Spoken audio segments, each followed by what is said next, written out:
Good morning.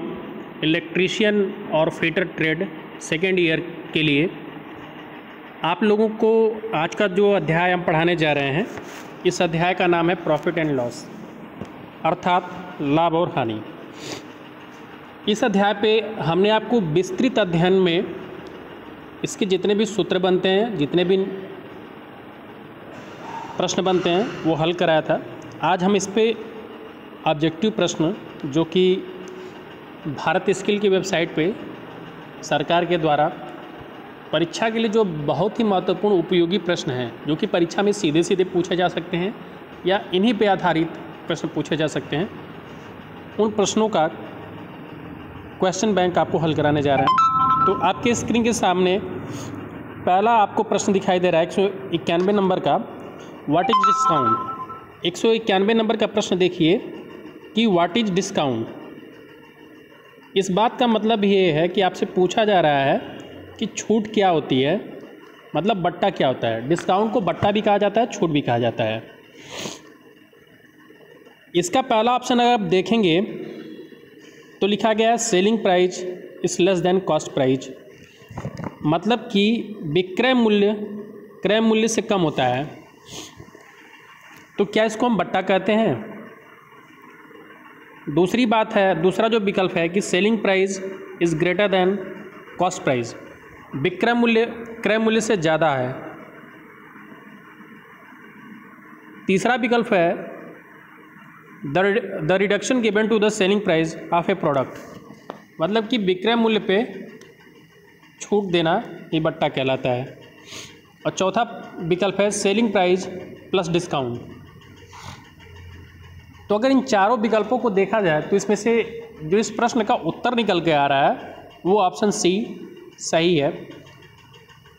Option C सही इसलिए है कि किसी भी वस्तु का एक लागत मूल्य होता है जिसको हम कास्ट प्राइस बोलते हैं, और जिसको हम इंग्लिश में सीपी भी बोलते हैं। और किसी भी सामान या उत्पाद का एक विक्रय मूल्य होता है जिसको हम सेलिंग प्राइस बोलते हैं या एसपी बोलते हैं। और किसी भी सामान पे अगर आप कोई भी उत्पाद खरीद रहे हैं तो उस पर एमआरपी लिखा होता है। एमआरपी का मतलब होता है मैक्सिमम रिटेल प्राइस। इसका हिंदी में मतलब होता है अधिकतम खुदरा मूल्य।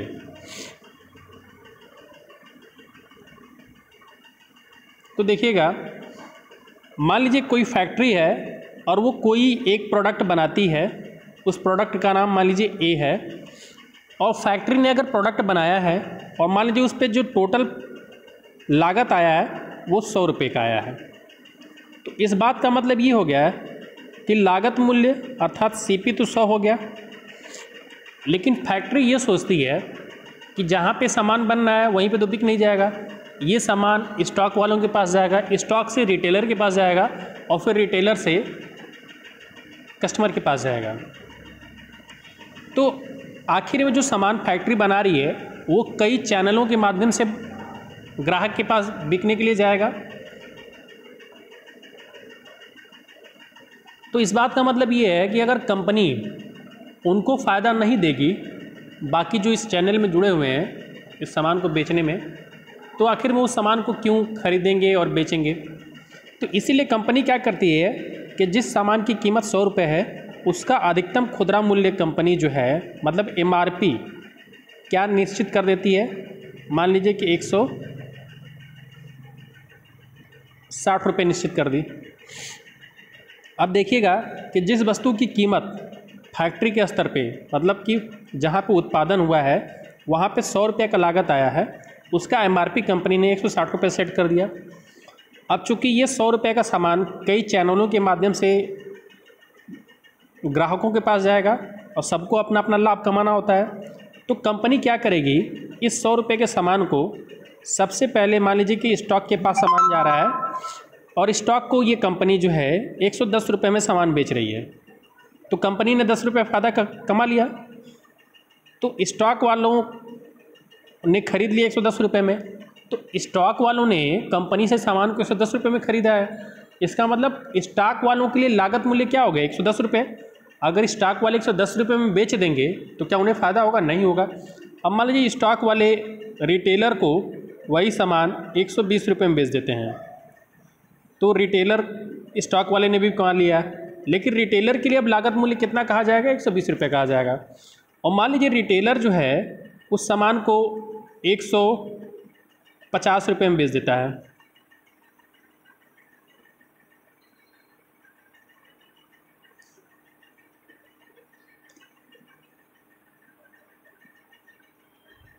मान लीजिए कि रिटेलर जो है 150 रुपये में बेच देता है।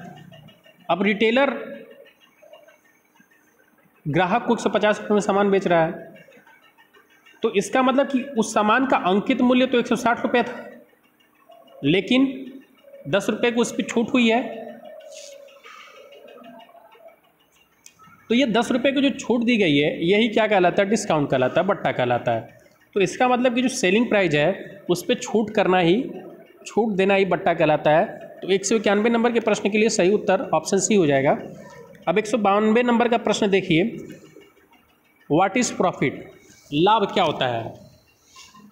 तो लाभ के लिए जो हमारा सूत्र बनता है, लाभ कैसे निकालते हैं? विक्रय मूल्य में से क्रय मूल्य को घटाने से लाभ निकलता है। तो 192 नंबर का जो प्रश्न है इसमें पूछा गया कि लाभ क्या होता है। तो लाभ क्या होता है? विक्रय मूल्य माइनस क्रय मूल्य। विक्रय मूल्य को हम क्या बोलते हैं? एसपी बोलते हैं, और क्रय मूल्य को क्या बोलते हैं? सीपी बोलते हैं। तो प्रॉफिट के लिए हमारा फार्मूला क्या बन जाएगा? SP minus CP. तो 192 के लिए विकल्प देखिए कौन सा प्रश्न दिया गया है, selling price minus cost price. तो यही पहला वाला उत्तर जो है सही हो गया, पहला विकल्प सही हो गया है, क्योंकि सेलिंग प्राइस मतलब विक्रय मूल्य और कॉस्ट प्राइस मतलब क्रय मूल्य, और इन दोनों का डिफरेंस है, अंतर लिया गया है। इसका मतलब ये प्रॉफिट के बारे में बताया जा रहा है। तो पहला विकल्प सही हो गया। 193 नंबर का प्रश्न है कि what is the term if an article is purchased. पूछा ये जा रहा है कि अगर कोई आर्टिकल, कोई उत्पाद खरीदा जाता है तो उसको क्या बोलते हैं। तो देखिए, कोई भी सामान कई माध्यमों से बाज़ार में बिकता है। जैसे कि कंपनी सामान तैयार करती है, कंपनी स्टॉक वाले को बेचती है, स्टॉक वाले रिटेलर को बेचते हैं, रिटेलर वाले ग्राहक को बेचते हैं। तो इस माध्यम में, इस चैनल में जो सामान जितने का खरीदता है उसी को उसको हम क्या बोलते हैं? लागत मूल्य बोलते हैं। अब जैसे मान लीजिए कि 100 रुपये का कोई सामान कंपनी ने बनाया और स्टॉक वालों ने उसको 110 रुपये में ख़रीदा, तो जो परचेज किया गया है स्टॉक वालों ने, तो परचेजिंग कितने में की है? 110 रुपये में। तो यही क्या हो गया? लागत मूल्य हो गया उसके लिए। तो पूछा जा रहा है कि what is the term if an article is purchased. तो आर्टिकल जो परचेज की जाती है, अगर कोई भी सामान खरीदा जाता है तो उसको क्या बोलते हैं? Cost price.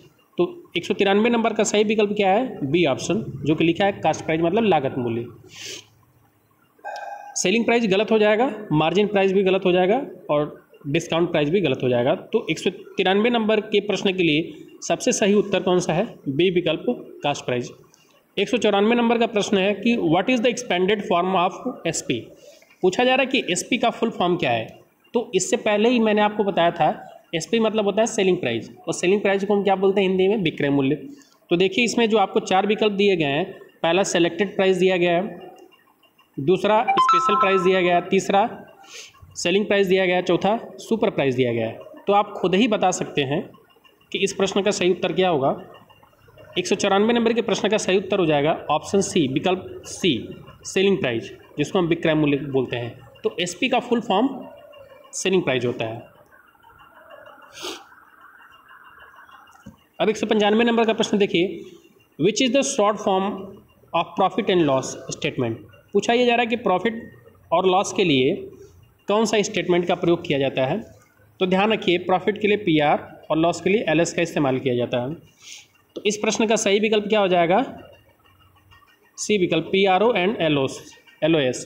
प्रॉफिट के लिए पीआरओ और लॉस के लिए एलओएस। 196 नंबर का प्रश्न देखिए, what is denoted as I. पूछा ये जा रहा है 196 नंबर के प्रश्न को अगर मैं हिंदी में अनुवाद करके बताऊं कि आई से क्या प्रदर्शित किया जाता है, और आपके सामने विकल्प क्या है? पहला मूलधन है, दूसरा ब्याज है, तीसरा रेट है, चौथा साल है। पहला विकल्प है प्रिंसिपल, प्रिंसिपल को ही मूलधन कहते हैं। दूसरा विकल्प है इंटरेस्ट, जिसको हम ब्याज कहते हैं। तीसरा विकल्प है रेट, जिसको हम ब्याज दर कहते हैं। पहला विकल्प है प्रिंसिपल, जिसको मूलधन कहते हैं। दूसरा विकल्प है इंटरेस्ट, जिसको ब्याज कहते हैं। तीसरा विकल्प है रेट, मतलब दर कहते हैं। और चौथा विकल्प है ईयर, जिसको साल कहते हैं। तो आई को हम इंटरेस्ट मतलब ब्याज के लिए, ब्याज को हम आई से प्रदर्शित करते हैं, जिसको इंटरेस्ट बोला जाता है। तो 196 नंबर के प्रश्न का बी विकल्प सही उत्तर होगा, जिसमें आई को इंटरेस्ट के लिए इस्तेमाल किया जाता है। 197 नंबर का प्रश्न देखिए, how the principal is denoted in simple interest calculation.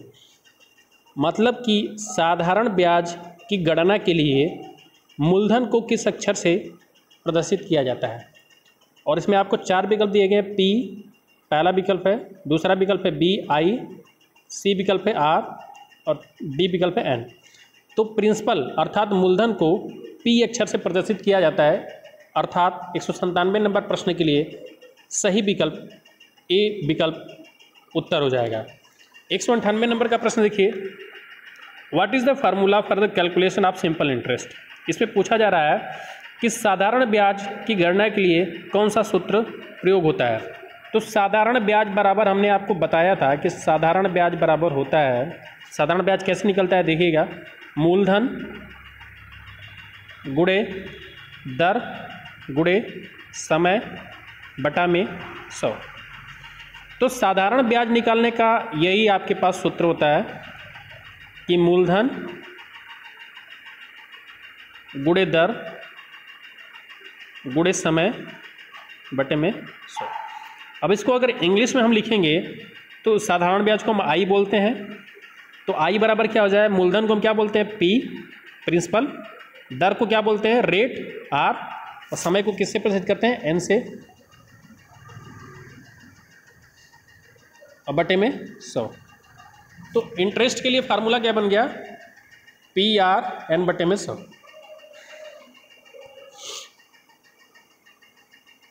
तो आप देखिए कौन सा विकल्प सही है, पी आर एन। पहला विकल्प दिखाई दे रहा है ना, आई बराबर पी आर एन बटे में 100।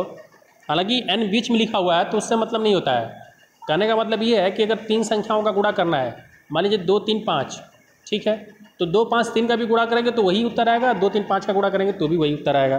तो पी एन आर बोलिए या पी आर एन बोलिए, दोनों बात एक ही है। तो इस प्रश्न के लिए सही उत्तर क्या हो जाएगा, ए विकल्प, आई बराबर पी एन आर बटे में 100। अगला प्रश्न है 199 नंबर का। इसमें आपसे ये पूछा जा रहा है कि which is the formula for compound interest if compounded annually. चक्रवृद्धि ब्याज के लिए कौन सा सूत्र का प्रयोग किया जाता है अगर ब्याज की दर वार्षिक है। तो देखिए चक्रवृद्धि ब्याज में अगर मिश्रधन के लिए अगर पूछें कि मिश्रधन के लिए फार्मूला क्या होता है, तो मिश्रधन को हम ए अक्षर से प्रदर्शित करते हैं और मूलधन को पी से, और ब्याज की दर को आर से, और समय को एन से। तो अगर चक्रवृद्धि ब्याज सिस्टम में अगर मिश्रधन निकालना है अर्थात ए निकालना है, तो ए बराबर क्या होता है, पी ब्रैकेट में 1 प्लस आर बटे में 100 की पावर एन। तो ये तो हमने ए निकाल लिया, मतलब कि मिश्रधन निकाल लिया। अब अगर मिश्रधन में से हम मूलधन माइनस कर देते हैं तो क्या निकल आएगा, सी आई निकल आएगा, मतलब कंपाउंड इंटरेस्ट, मतलब चक्रवृद्धि ब्याज। तो सबसे पहला जो आपको विकल्प दिया गया है इस प्रश्न के लिए 199 नंबर के लिए कि मिश्रधन निकालने का फार्मूला दिया गया है, और मिश्रधन निकालने का फार्मूला क्या है, ए बराबर पी ब्रैकेट में 1 प्लस हाफ आर बटे में 100 और पूरे ब्रैकेट में पावर 2n। तो ये तो मिश्रधन निकालने का ही फार्मूला गलत हो गया। इसका मतलब ए विकल्प इस प्रश्न का उत्तर सही नहीं हो सकता है। बी विकल्प देखते हैं। बी विकल्प में आपको दिया गया है मिश्रधन निकालने का फार्मूला ए बराबर पी ब्रैकेट में 1 प्लस 1 1 बटे में 4 ब्रैकेट में आर बटे 100 के पावर 4n। ये भी गलत हो गया क्योंकि इसमें आपका जो कंपाउंड इंटरेस्ट है वो क्वार्टरली जो है निकाला गया है, तो ये भी गलत हो गया। जबकि आपको बोला गया है कि इसमें एनुअली कंपाउंड इंटरेस्ट कैलकुलेट किया जाता है। सी विकल्प देखिए, सी बराबर है मिश्रधन निकालने का फार्मूला दिया गया है कि पी ब्रैकेट में 1 प्लस आर बटे में 100 के पावर n। तो ये सही है। इससे हमारा मिश्रधन निकल आएगा, P ब्रैकेट में 1 + R/100 के पावर n से मिश्रधन निकल आएगा। और CI के लिए क्या आपको दिया गया कि A - P, तो C विकल्प एकदम सही उत्तर हो जाएगा 199 नंबर के प्रश्न के लिए। और जो चौथा विकल्प दिया गया है PNR/100, तो ये आपने देखा था इससे पहले वाले प्रश्न में कि ये जो आपका उदाहरण, ये जो आपका विकल्प है, ये साधारण ब्याज के लिए होता है। तो 199 नंबर के प्रश्न के लिए C उत्तर, C विकल्प सही है। अब इसमें 200 नंबर का जो प्रश्न है, पूछा जा रहा है कि how the year is denoted in simple interest calculation. तो बहुत ही आसान सा प्रश्न है कि साधारण ब्याज की गणना के लिए ब्याज को किस अक्षर से, समय को किस साल को किस अक्षर से प्रतिशत करते हैं। तो देखिए, साधारण ब्याज हो या चक्रवृद्धि ब्याज हो, साल के लिए हम n अक्षर का इस्तेमाल करते हैं। तो इसमें जो 4 विकल्प दिए गए हैं, पहला P दिया गया है, दूसरा I दिया गया है, तीसरा N दिया गया है, चौथा R दिया गया है। तो हमें पता है कि साधारण ब्याज में मूलधन को P से प्रतिशत करते हैं, इसका मतलब A विकल्प इस प्रश्न का उत्तर नहीं हो सकता है। B विकल्प I है, तो I से हम किसको, साधारण ब्याज को प्रतिशत करते हैं, तो ये भी गलत हो गया। और C विकल्प है N, जो कि साल के लिए वास्तव में इस्तेमाल होता है साधारण ब्याज में। और चौथा विकल्प है R, ये ब्याज दर के लिए होता है, तो ये विकल्प भी गलत हो गया। तो 200 नंबर के प्रश्न के लिए सही उत्तर क्या है, C विकल्प। साल के लिए N अक्षर, साल को N से प्रतिशत करते हैं। अब अगला प्रश्न है 201 नंबर का, how the profit gain is expressed, मतलब प्रॉफिट और गेन कैसे एक्सप्रेस किया जाता है। तो देखिए, प्रॉफिट, लाभ और हानि हमेशा रुपए में निकाला जाता है। तो इस प्रश्न का सही उत्तर क्या हो जाएगा, ए विकल्प, रुपया में।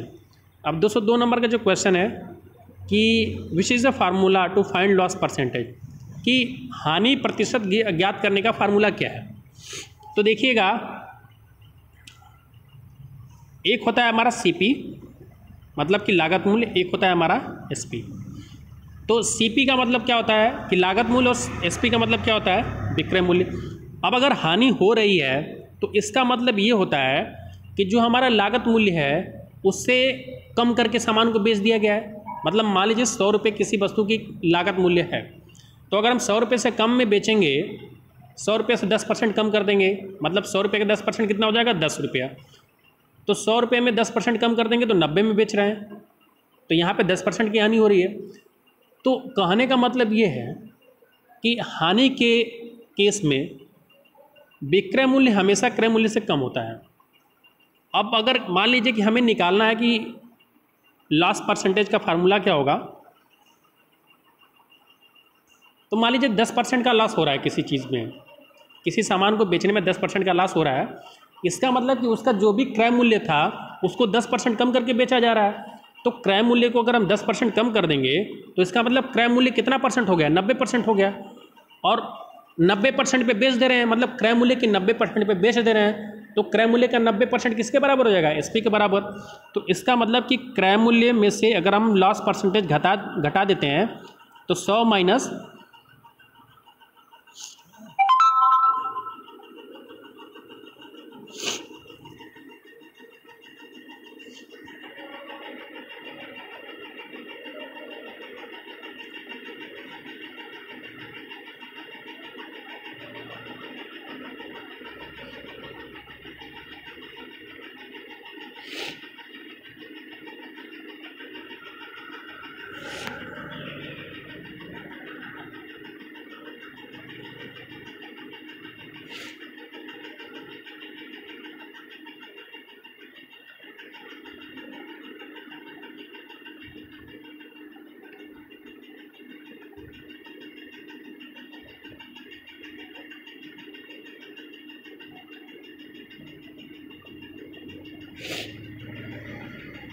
तो 202 नंबर का जो प्रश्न है कि इसमें पूछा जा रहा है कि which is the formula to find the loss percentage.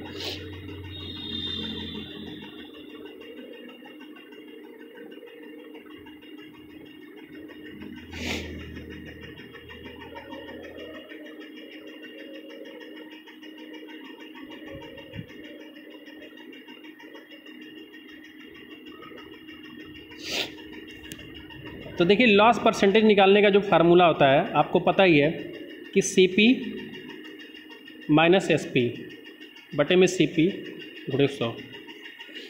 तो CP माइनस SP को हम क्या बोलते हैं, लॉस बोलते हैं। तो लॉस परसेंटेज निकालने का फार्मूला क्या होता है, लॉस गुणे 100 बटे में CP।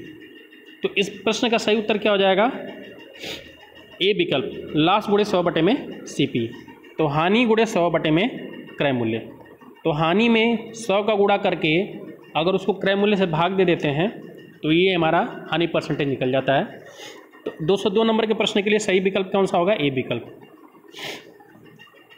203 नंबर का प्रश्न है कि what is the cost price formula if there is a profit.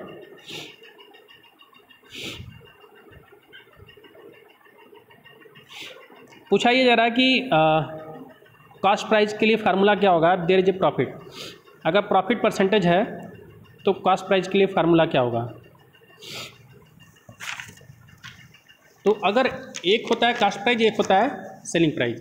अगर किसी भी चीज़ को प्रॉफिट परसेंटेज पे बेचा जा रहा है, मान लीजिए 10% प्रॉफिट पे बेचा जा रहा है, तो CP बराबर कितना हो जाता है, 100 प्लस प्रॉफिट परसेंटेज बटे में 100 बराबर SP। तो CP बराबर क्या हो जाएगा, SP गुणे 100 बटे में 100 प्लस प्रॉफिट परसेंटेज। तो ये आपका सूत्र बन जाता है कि CP मतलब विक्रय क्रय मूल्य बराबर CP बराबर विक्रय मूल्य गुणे 100 बटे में 100 प्लस प्रॉफिट परसेंटेज। तो इसका सही विकल्प क्या लग रहा है, बी ऑप्शन, 100 बटे में, देखिए बी विकल्प क्या दिया गया है, 100 बटे में 100 प्लस प्रॉफिट परसेंट गुणे SP। तो यही बात होगी ना कि 100 गुणे SP बटे में 100 प्लस प्रॉफिट परसेंट। तो 203 नंबर के प्रश्न के लिए सही उत्तर क्या हो जाएगा, बी विकल्प। बाकी सारे विकल्प इसमें गलत हो जाएंगे क्योंकि बी विकल्प हमने इसका निगमन कर लिया है कि बी विकल्प सही होगा। 204 नंबर का प्रश्न है कि what is the formula to find the selling price if there is a loss. कि सेलिंग प्राइस के लिए फार्मूला क्या होगा अगर लॉस परसेंटेज दिया गया है। तो देखिए हमारा CP होता है, एक SP होता है। CP मतलब क्रय मूल्य, SP मतलब विक्रय मूल्य। अगर हमें हानि हुआ है और हानि परसेंटेज दिया है तो क्रय मूल्य में 100 का गुणा करके 100 में से हानि परसेंटेज को घटा लेने से, लॉस परसेंटेज को घटा लेने से और 100 का भाग देने से हमें क्या निकाल आता है, SP निकाल आता है। तो विक्रय मूल्य बराबर हो जाएगा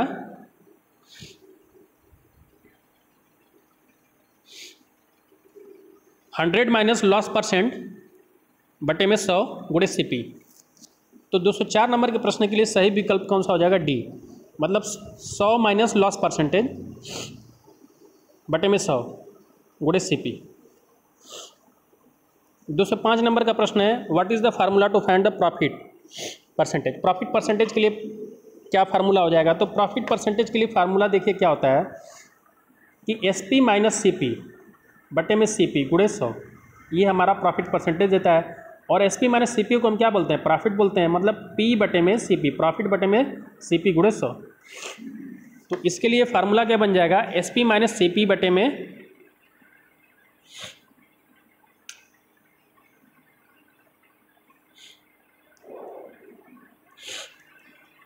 तो सही विकल्प इसका क्या हो जाएगा, प्रॉफिट बटे में CP गुणे 100। तो D विकल्प 205 नंबर के प्रश्न के लिए सही हो जाएगा।